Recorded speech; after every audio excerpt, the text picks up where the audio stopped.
ان بے شک الذین وہ لوگ ان الذین بے شک وہ لوگ توفاہم جن کی جانیں نکالتے ہیں الملائکۃ فرشتے ان الذین توفاہم الملائکہ بے شک وہ لوگ جن کی جانیں نکالتے ہیں فرشتے ظالمی اس حال میں کہ انہوں نے ظلم کیا ہوتا ہے یا وہ ظلم کرنے والے ہوتے ہیں انفسہم اپنی جانوں پر اپنے آپ پر ظلم کرنے والے ہوتے ہیں قالوا تو فرشتے پوچھتے ہیں فیما کنتم فیما کس حال میں تھے کنتم تم لوگ فیما کنتم تم لوگ کس حال میں تھے کیسے زمین میں زندگی بسر کر رہے تھے قالوا تو وہ کہتے ہیں کننا ہم تھے مستضعفین بے بس لاچار بے بس فی الارض زمین میں ہم زمین میں لاچار اور بے بس تھے کمزور تھے قالوا تو فرشتے کہتے ہیں علم کیا نہیں تکن تھی ارض اللہ ارض زمین اللہ علم تکن ارض اللہ کیا نہیں تھی اللہ کی زمین واسعتن کشادہ وسیع فتہاجروا کہ تم ہجرت کر جاتے فیہا اس میں علم تکن ارض اللہ واسعہ کیا اللہ کی زمین وسیع نہیں تھی فتہاجروا فیہا کہ تم اس میں ہجرت کر جاتے فاولئک تو یہ لوگ مأواہم ان کا ٹھکانہ جہنم ہے تو ان لوگوں کا ٹھکانہ تو جہنم ہے وساءت اور بہت ہی برا ہے مصیرہ وہ ٹھکانہ وساءت مصیرہ اور جہنم بہت ہی برا ٹھکانہ ہے اس آیت میں ان لوگوں کا انجام بیان کیا گیا ہے جنہوں نے اپنے دین کے بچاؤ کے لیے تحفظ کے لیے قربانی نہیں دی حالانکہ اس وقت ان کا دین تقاضا کر رہا تھا کہ وہ قربانی دے لیکن انہوں نے اپنے کسی دنیاوی غرض کی وجہ سے دنیاوی مفاد کی وجہ سے رشتوں کی وجہ سے انہوں نے اللہ کے دین کے لیے قربانی نہیں دی اور اس کی شکل یہ تھی کہ وہ جہاں پہ رہتے تھے وہاں ان کے لیے دین پر عمل کرنا مشکل ہو گیا تھا وہ اللہ کے بہت سے احکامات پر عمل نہیں کر سکتے تھے ان کے لیے عمل پیرا ہونا ممکن نہیں تھا اب جب ایسی صورتحال پیش آ جائے تو اس میں اللہ رب العزت کی جو ازل سے تاریخ چلی آ رہی ہے سنت اللہ کی تاریخ اور انبیاء علیہ السلام کا طرز عمل چلا آ رہا ہے وہ یہ ہے کہ انبیاء علیہ السلام اس سرزمین کو اور اس علاقے کو چھوڑ دیتے ہیں تاکہ وہ وہاں چلے جائیں جہاں اللہ کے دین پر وہ عمل کر سکتے ہیں چنانچہ ہم دیکھتے ہیں حضرت ابراہیم علیہ السلام کے بارے میں قرآن کریم میں بڑے واضح طور پہ آتا ہے عراق میں تھے بابل کا علاقہ تو وہاں پر جو حکومت تھی اور جو لوگ تھے انہوں نے ان کا جینا دو بھر کر دیا تھا اور ان کے لیے وہاں رہنا مشکل ہو گیا تھا اور حتیٰ کہ اپنی جانب میں تو بہت بڑی آگ جلا کر ابراہیم علیہ السلام کو انہوں نے اس آگ میں جلانے کی کوشش کی اللہ پاک نے حفاظت فرمائی تو اس کے بعد پھر اللہ تعالیٰ نے حکم فرمایا کہ اب آپ چھوڑ جائیے یہ علاقہ چھوڑ جائیے چنانچہ حضرت ابراہیم علیہ السلام پھر ہجرت فرما گئے اس کے علاوہ حضرت موسیٰ علیہ السلام کو دیکھ لیجئے کہ جب بنی اسرائیل اور موسیٰ علیہ السلام مصر میں ان کے لیے رہنا مشکل ہو گیا اور ان کے لیے اپنے دین پر چلنا مشکل ہو گیا تو اللہ نے فرمایا کہ اب آپ راتوں رات اپنی اس فوج کو لے کر اور بنی اسرائیل کو لے کر یہاں سے نکل جائیے۔ چنانچہ حضرت موسیٰ علیہ السلام بھی بنی اسرائیل کو لے کر وہاں سے روانہ ہو گئے، ہجرت کی۔ نبی کریم صلی اللہ علیہ وسلم کا واقعہ تو بہت ہی معروف ہے، اور ہمارے لیے سب سے بڑی دلیل اور مثال آپ کی ذات ہے، اور وہ یہ کہ جب مکہ جیسی جگہ کہ روئے زمین پر اس سے اچھی جگہ کوئی نہیں تھی، خیر ارض اللہ، روئے زمین کا سب سے بہترین حصہ اور ٹکڑا وہ مکہ المکرمہ تھا، اول بیت، روئے زمین کا سب سے پہلا گھر، پہلی سرزمین، پہلا گھر، مبارک، مقدس، محترم ہر اعتبار سے۔ لیکن جب وہاں پر دین پر عمل پیرا ہونا مشکل ہو گیا اور دین کا پھیلنا وہاں پر بظاہر اس کے امکانات نظر نہیں آ رہے تھے، تو اللہ رب العزت نے حضور علیہ الصلوۃ والسلام اور صحابہ کرام سے فرمایا کہ مکہ چھوڑ دو۔ جہاں وہ گئے نا مکہ چھوڑ کر، آج دنیا اس کو مدینہ کہتی ہے، طیبہ کہتی ہے، ٹھیک ہے، لیکن اس وقت وہ ایک بے آباد سی جگہ تھی، اور اس کی کوئی روئے زمین پر اس کی کوئی وہ عظمت نہیں تھی اس وقت تک۔ اس وقت تک اس کی روئے زمین پر کوئی عظمت نہیں تھی۔ ہاں، حضور علیہ الصلوۃ والسلام کی تشریف آوری کی برکت سے، آپ کے وہاں جانے کی وجہ سے، صحابہ کرام کے پھر وہاں جانے کی وجہ سے وہ زمین کا مقدس اور مبارک ترین حصوں میں سے ایک بن گیا، لیکن اس سے پہلے نہیں تھا۔ تو چھوڑا کیا ہے؟ مکہ، اور جانا کہاں ہے؟ مدینہ، اور ان دونوں میں کوئی تقابل نہیں ہے۔ یا تو ہو نا کہ جس طرح کا شہر چھوڑ رہے ہیں اس طرح کا عظمت والا برکت والا شہر ملا ہو آگے، نہیں، جو ملا اس وقت تک کوئی عظمت نہیں تھی اس کی، ہاں آپ کے جانے کے بعد تو وہ بہت عظیم ہو گیا۔ تو حضور علیہ الصلوۃ والسلام نے دین کے لیے، صحابہ کرام نے دین کے لیے، کہ ان کی جانیں محفوظ نہیں تھی، ان کے لیے وہاں عبادت کرنا بڑا مشکل تھا، اور کفار ہر طرح کی رکاوٹیں کھڑی کرتے تھے، تو آپ نے ہجرت فرمائی۔ اب اس آیت میں اللہ تعالیٰ فرماتے ہیں کہ وہ لوگ کہ جن کے لیے اپنا دین بچانا مشکل ہو، اعمال مشکل ہوں، عبادات مشکل، انہیں چاہیے کہ وہ چھوڑ دیں اس زمین کو۔ زمینیں ساری اللہ کی ہیں، جتنی بھی زمینیں ساری اللہ کی ہے، اور اس امت کے لیے تو اللہ نے بڑی آسانی فرمائی، جہاں بھی جاؤ تمہارے لیے عبادت جو ہے وہاں جائز ہے۔ تو ان الذین توفاہم الملائکہ، بے شک وہ لوگ کہ جن کی جانیں نکالتے ہیں فرشتے، ظالمی انفسہم، اور ان لوگوں نے اپنی جانوں پر ظلم کیا ہوتا ہے، اور ان کا ظلم یہی ہوتا ہے کہ انہوں نے کفر کا علاقہ، کفر کی سرزمین، کفر کے اصول، قوانین، ضوابط وہ سب برداشت کر رہے ہیں، لیکن اس جگہ کو چھوڑنے کے لیے تیار نہیں ہیں۔ قالوا، تو فرشتے پوچھتے ہیں، فیما کنتم، تم کس حال میں تھے، تم جو زندگی گزار رہے تھے تو کیا کیفیت تھی تمہاری؟ قالوا، وہ کہتے ہیں، کننا مستضعفین فی الارض، ہم زمین میں بڑے بے بس تھے، لاچار تھے۔ اور بے بس اور لاچار ہونے کا مطلب یہ ہے کہ ہم عبادات نہیں کر سکتے تھے، اللہ کے دین پہ نہیں چل سکتے تھے۔ قالوا، تو فرشتے کہتے ہیں، الم تکن ارض اللہ واسعہ، کیا اللہ کی زمین وسیع نہیں تھی؟ فتہاجروا فیہا، کہ تم ہجرت کر جاتے اس میں۔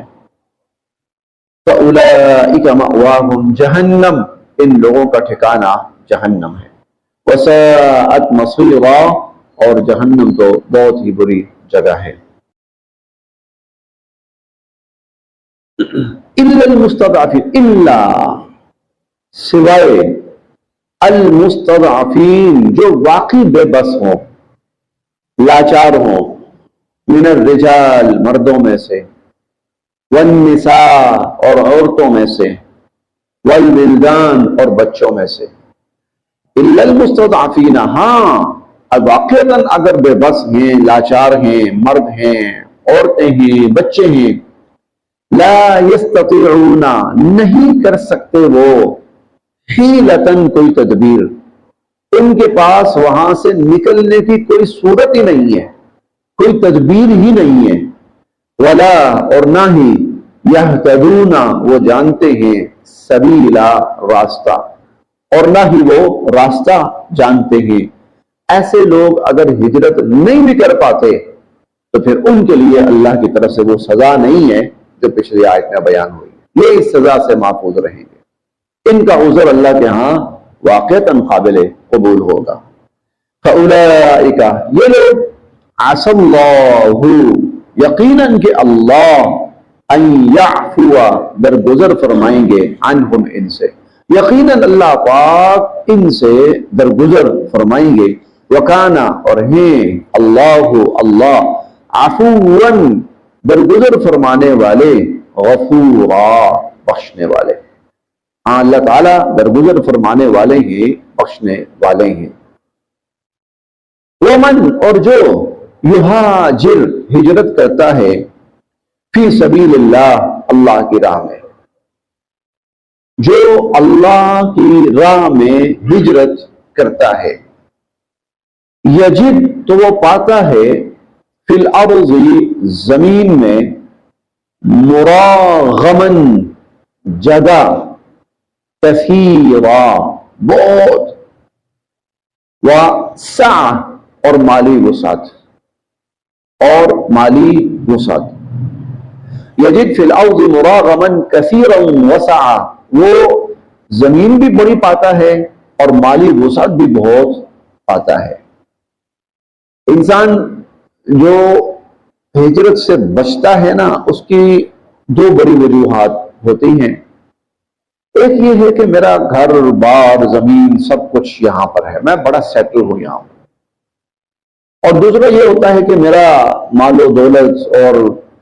جو رزق کا سلسلہ ہے وہ بڑی خیریت سے چل رہا ہے۔ آگے میں جاؤں پتہ نہیں مجھے جگہ ملے نہ ملے، ایسا نہ ہو کہ میں در بدر پریشان ہوتا رہوں، نہ معلوم آگے میرے مالی حالات کیسے ہوں گے۔ تو اس آیت میں اللہ رب العزت نے وہ دونوں ذمہ داریاں یوں سمجھے کہ اپنے ذمہ لے لی۔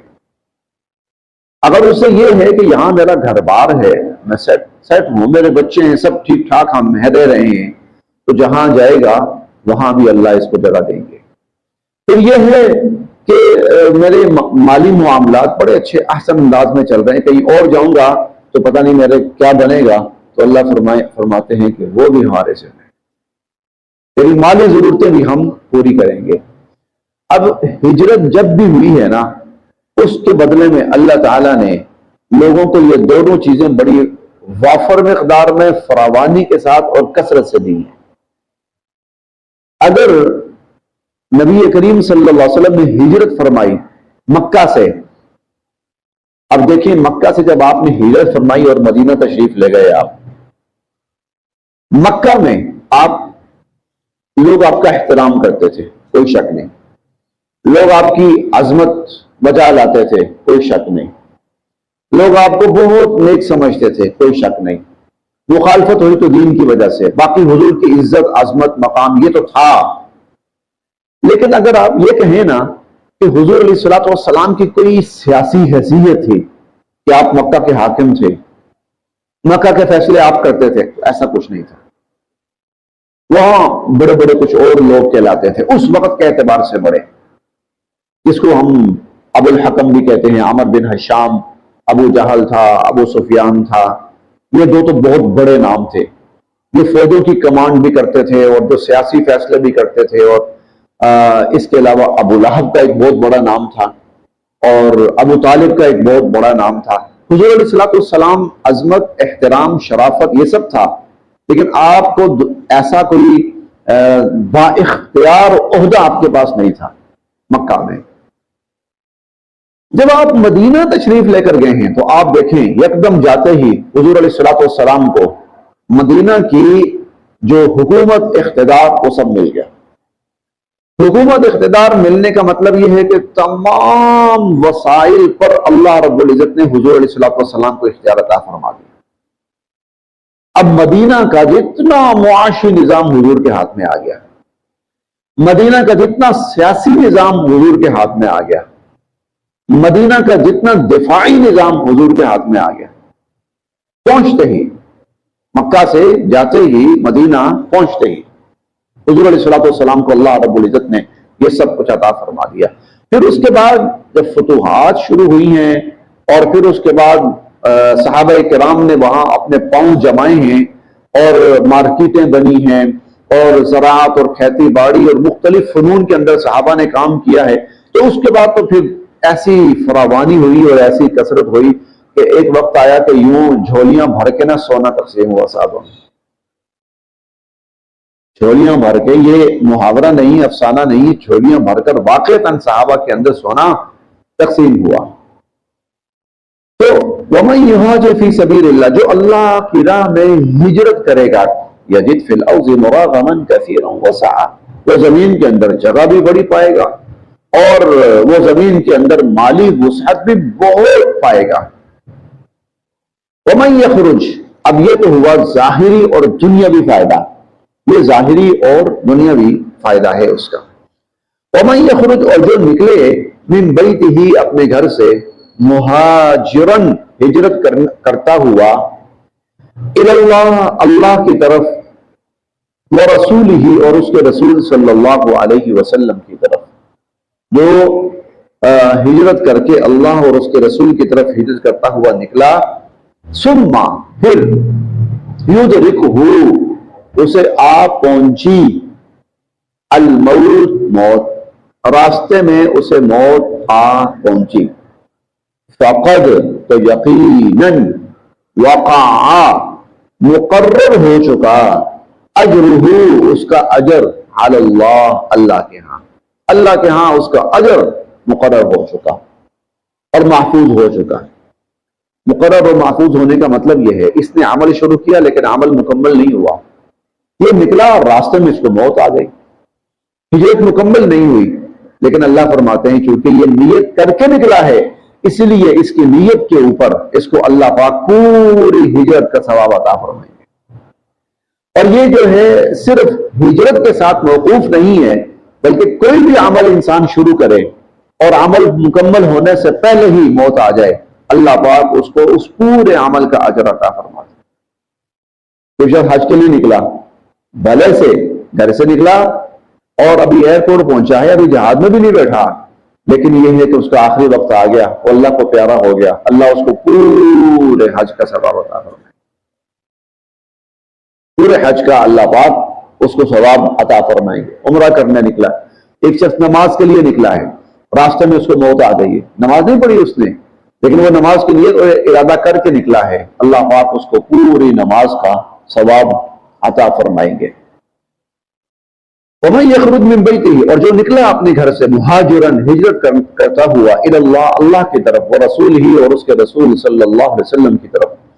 ثم یدرکہ الموت، پھر اسے موت آ پہنچی، فقد وقع اجرہ علی اللہ، تو اس کا اجر اللہ کے ہاں